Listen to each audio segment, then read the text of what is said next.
a, an. In this video, I will go through how to use these articles. Both a and an are indefinite articles.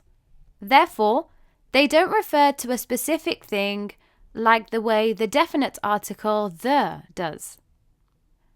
A is used before words beginning with a consonant sound.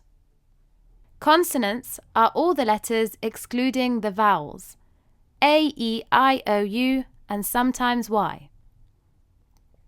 For example, a book.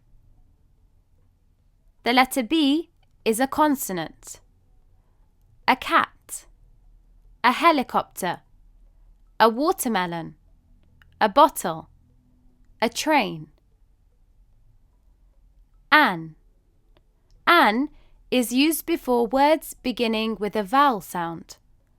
The vowels are A, E, I, O, U, and sometimes Y. For example, an apple, an elephant, an ice cream, an octopus, an umbrella.